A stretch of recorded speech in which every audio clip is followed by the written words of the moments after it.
হঠাৎ করে বর ফোন করে বলে যে কাবাব নিয়ে আসবো নাকি। কাবাব নিয়ে আসবো বলেছে আর সেটাকে না করবে এরকম কেউ কেউ আছে? আমি তো নেই বাবা, সাথে সাথে হ্যাঁ বলে দিলাম আর প্রস্তুতিও শুরু করে দিলাম। কাবাবের সাথে বানিয়েছি রুটি। তাই বর আসার আগে আমি সবটা রেডি করে রেখে রুটিটা তৈরি করে রেখেছি। তার সাথে পেঁয়াজ আর টমেটো কুচিয়ে তেলের মধ্যে একটু ফ্রাই করে নিয়েছি।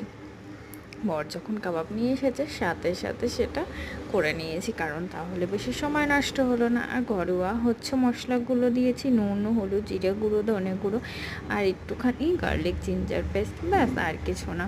কষানোর পরে সামান্য একটু জল দিয়েছি, যেইটুকুনি প্রয়োজন সেইটুকুনি। তারপরে তার মধ্যে কাবাবটা দিয়ে দিয়েছি, ব্যাস হয়ে গেল কাবাব কারি। কত ইজি তাই না বলুন? তার সাথে রুটি আর কাবাবের সাথে যে চাটনিটা দিয়েছে লঙ্কা আর পুদিনা পাতা, সেটা তো জাস্ট ওয়াও, ঝাল ঝাল, দারুণ দারুণ দারুণ ছিল। খাবারটার সাথে একটু লেবু আর স্যালাড তো থাকবেই। কার কার এরকম খাবার খেতে পছন্দ হয়, মানে ভালো লাগে, প্লিজ কমেন্ট করে জানাবেন। আমাদের তো দারুণ লাগে দুজনারই।